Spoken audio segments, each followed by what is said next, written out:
We've had lots of snow once more, bird feeders. I've got to show you how much has snowed in the last week. Every day but two very big snows this night. And here you see how deep it is, above my waist. And just what I shoveled this morning. This is the pile of this path here. And that's the pile of where I work my wood. And you see I've just finished and there's already a layer of snow. Could start again, actually. So this is so wonderful. I call it white gold because this will melt in the spring and nourish the rivers and the lakes and the water that's below the surface, that layer of water that's so important for the earth. And here's my path to my sacred dancing ground. It's above my waist. And here we do the sacred movements when I step in this. The energy is there, the spiral.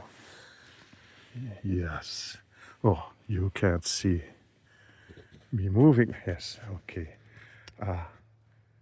So, last week, several amongst you told me that very interesting.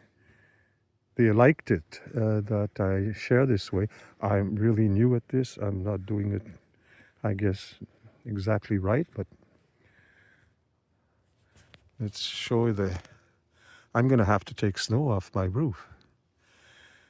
Many roofs have fallen, caved in Quebec when there's too much snow. This year, I don't do it every year, but this year I'm going to need to do that. So, yes. The interesting thing about what I'm sharing with you is the intense joy that comes from being on what we call a family domain. You see, if we want to solve the problems of today's world, and they are enormous, we can't tackle the global issues. They're much too big for us. But we can tackle it at a human level, at a family level, and one of the greatest teachers in today's world has told us how to do that. And it's very simple. Each family should take control, should own. Really, the family needs to own it, not an organization or an association.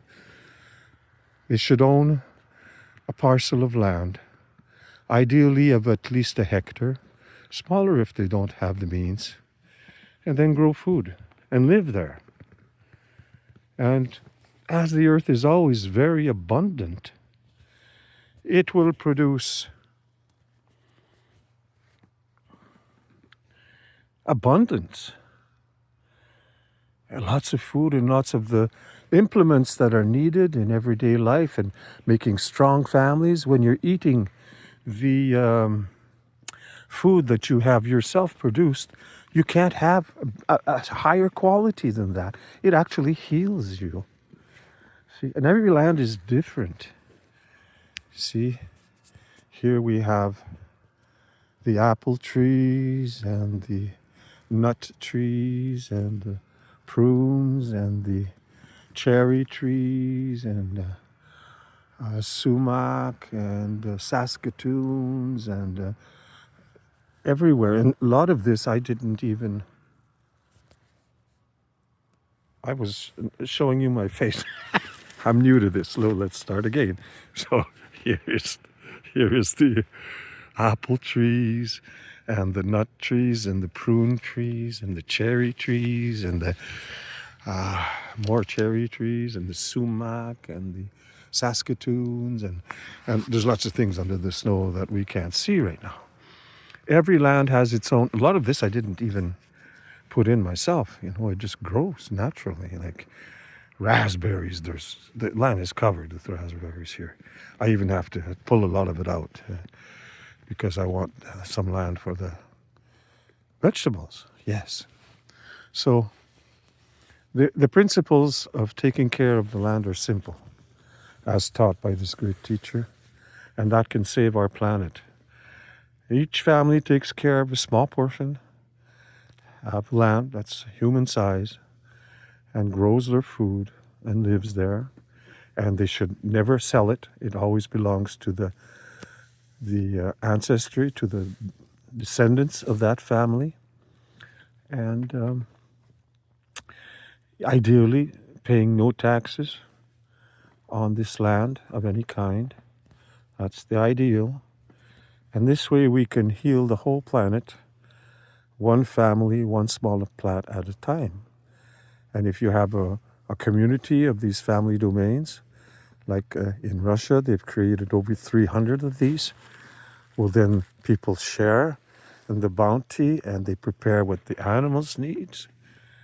Yes, the animals have needs, and you need animals when you're living on the land and, making the hay. And as I've said, this is the pristine wealth and health and joy that a human being can experience. I'm trying to communicate mine here. And yeah, those are the teachings that come through this morning as I wanted to share with you the beauty and the wealth of the white gold falling upon my land.